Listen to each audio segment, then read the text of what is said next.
Back to live show. Rambabu గారు చాలా స్పష్టంగా పొలిటికల్ శంకారావం పూరించారన్న పవన్ కళ్యాణ్ 2019లో పోటీ సరే ఎక్కడి నుంచైనా చేయనివ్వండి, ఇది ఎవరికి అనుకూలంగా మారుతుంది, ఎవరికి వ్యతిరేకంగా మారుతుంది?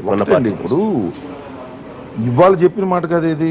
పవన్ కళ్యాణ్ గారు ఇంతకుముందే చెప్పాడు, నేను 2019లో పోటీ చేయబోతున్నాను, నా రాజకీయ పార్టీ పోటీ చేస్తుంది, భారతీయ జనతా పార్టీతో కలిసి వెళ్ళదు అని చెప్పారు.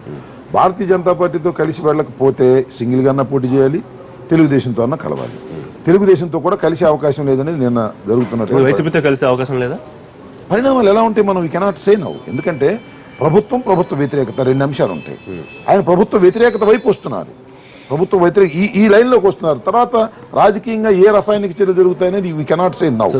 మిత్రుడు ఈక్వేషన్ ఇక్కడ పనిచేయదు. ఈ కెనాట్ ఇప్పుడుగా మనం ఇంత ఎర్లీగా ఇమాజిన్ చేయడం కష్టం. ఒకటైతే వాస్తవం, అతను చెప్పిన దాని ప్రకారం హీఈస్ గోయింగ్ టు కంటెస్ట్. ఆయన 175 సీట్లకి కంటెస్ట్ చేస్తారా, లేకపోతే సిపిఐ సిపిఎంతో కలిసి కంటెస్ట్ చేస్తారా, లేకపోతే ప్రధాన ప్రతిపక్షంతో పాటు అన్ని చంద్రబాబు వ్యతిరేక శక్తులని ఏకమవుతాయా మనం చెప్పలేము. ఎందుకంటే వైసీపీగా జనసేన అధినేత పవన్ కళ్యాణ్ ఎలా చూస్తున్నారు? This is too early. ఎందుకంటే మీ నాయకులు కొంతమంది ఇప్పటికీ ఆయన మాట్లాడించిన మాటలు స్ట్రాటజీ తెలుగుదేశం నాయకులు మాట్లాడించినవి, అందుకే రాయలసీమలో హోల్డ్ ఉన్న వైసీపీకి దెబ్బ కొట్టడానికి ఇక్కడి నుంచి ప్రారంభిస్తున్నారు.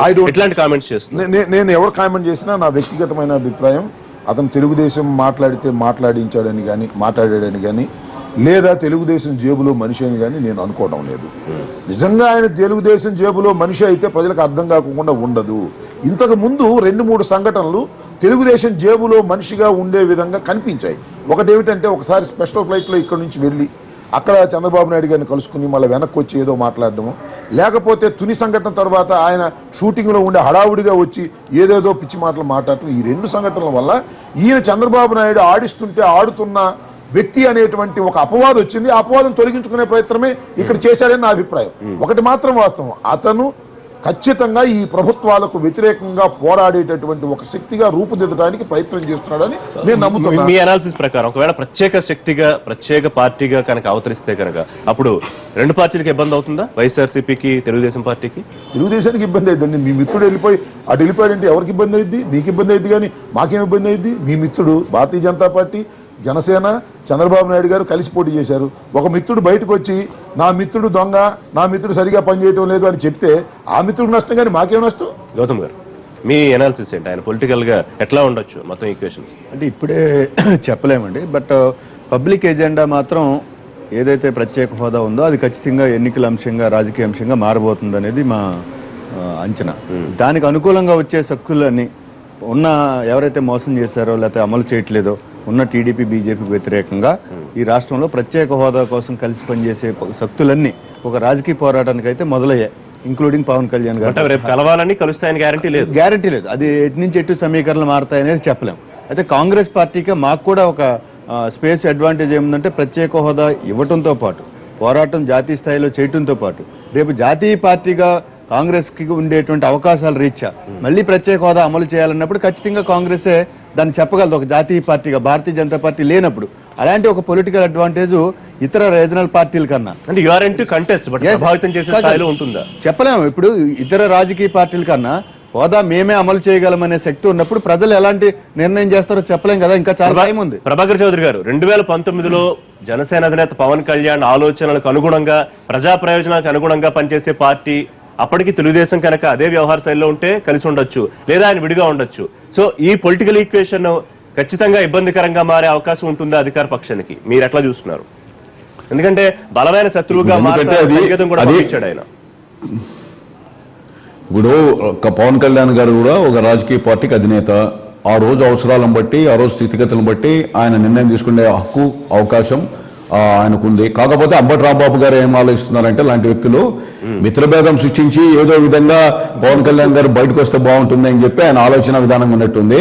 అంటే ఏదో విధంగా రాజకీయంగా లబ్ధి పొందుతుంది. ప్రజల అవసరాలు అవును రాంబాబు గారు, మీరు బలపడాలని మీ ప్రయత్నం ఉన్నట్టుంది. శాసనసభలో చర్చ పెట్టలేదని. అట్లా కదండి, మీ మిత్రుడిని మీరు నెట్టుకుంటే మేమేం చేస్తాం? చెప్పండి ప్రభాకర్ చౌదరి గారు. మా ఇప్పుడు కూడా మిత్రుడు కాదని మేము చెప్పడం లేదు. కాకపోతే మిత్రుడిచ్చే సలహాలని మేము స్వీకరిస్తామంటే దాన్ని మరో రకంగా కూడా మీరు చిత్రీకరించి మాట్లాడే పరిస్థితి వస్తే ఎంత దౌర్భాగ్యం రాంబాబు గారు. ఇది కరెక్ట్ కాదు కదా. ప్రధాన ప్రతిపక్షంలో చెప్పండి ప్రభాకర్ చౌదరి గారు, కాదు శాసనసభలో కూడా రాజధాని ఒక నిమిషం.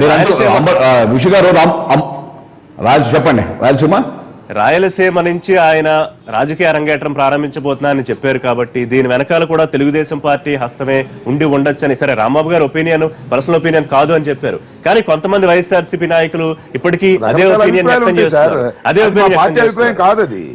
మరి రాంబాబు గారు అధికార ప్రతినిధి కదా వైఎస్ఆర్సీపీ పార్టీకి, వాళ్ళ పార్టీ నిర్ణయం అదేనేమో, అంటే పవన్ కళ్యాణ్ గారు మేమేం చెప్తే అది వింటారేమో అనేది ఒకసారి మీ ద్వారా ప్రజలకు తెలియజేయమనండి. రాంబాబు గారు వాళ్ళ పార్టీ అదే ఉందేమో. అంటే మీరు ఇచ్చే స్టేట్మెంట్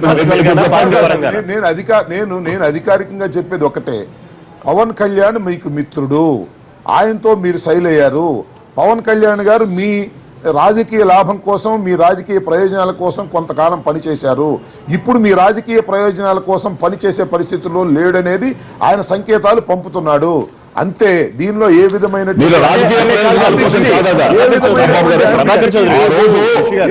అంబిగ్విటీ లేదు. మరొక విషయాన్ని కూడా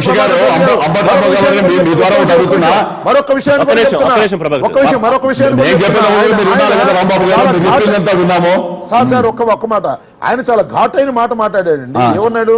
రాజధాని నిర్మాణం సింగపూర్ లాగా అంటే ఎత్తైన భవనాలు, వెడల్పైన రోడ్లు కాదు, నీతి నిజాయితీగా ఉండాలి అని మిమ్మల్ని అంత గట్టి మాట చేసుకోండి. మీ మిత్రుడుగా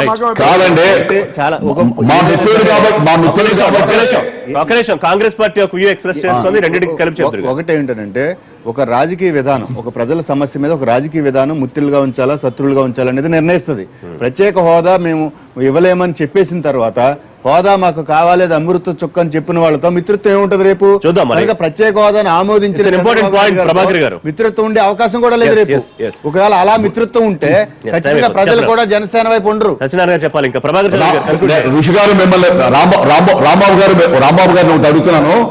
సింగపూర్ తరహా అభివృద్ధితో అంటే ఎత్తైన బిల్డింగ్లే కాదు, చట్టాలు కూడా ఆ విధంగా ఉండాలని చెప్పి ఆయన చెప్పడంలో సలహాను స్వీకరిస్తున్నాం. తప్పకుండా అవినీతికి తావులేనటువంటి చేస్తున్నాం.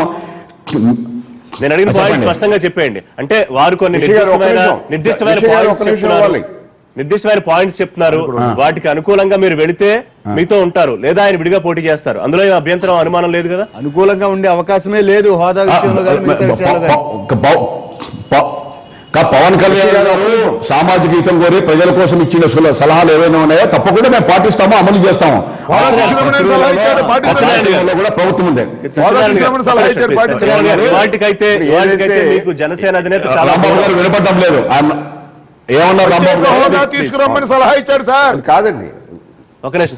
మేము ఇచ్చింది తీసుకుంటాము, రావాల్సింది పోరాటం అని చెప్పి చెప్తున్నాం కదా. ఇచ్చిందంతా తీసుకుంటాం ప్రజల కోసం, రాష్ట్ర అభివృద్ధి కోసం.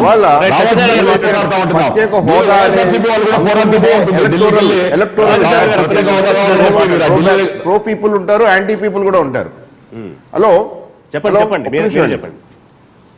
ఏదైతే ఇవాళ ఒక అంశం మీద కేవలం ఒక అంశం మీద వెళ్తే మనం గతంలో ఎక్స్పీరియన్స్ చూసాం. సమైక్యాంధ్ర ఉద్యమం నేపథ్యంలో సమైక్యాంధ్ర పార్టీ అని పెట్టి ప్రజలు ఏ విధంగా తిరస్కరించారు. ఎందుకంటే ఆ రోజుల్లో సమైక్యాంధ్ర ఉద్యమం అనేది ప్రజల్లో మనోభావాలకు ఇబ్బంది అవుతుందన్న అంశం మీద వెళ్ళిన పార్టీలు ఏమైనా తెలుసు. ముఖ్యంగా పవన్ కళ్యాణ్ వ్యక్తిగత నో డౌట్ ఆయన is one of the tallest man in AP. దాంట్లో నాకు అనుమానం లేదు, ఏం లేదు. ప్రభావితం ఏ మేరకు చేయగలరు, సీట్లు వచ్చే స్థాయికి చేయగలరా, లేకపోతే ఓట్ స్ప్లిట్ చేయడం స్థాయికి రాగలరా అనేది చూడాలి. చూద్దాం. ఇప్పుడే మొదలైన ప్రయాణం. మరి ఎంత ఓట్లు చీలిస్తారా ఓట్లు చీలిస్తారా కాదనేది పాయింట్ కాదు.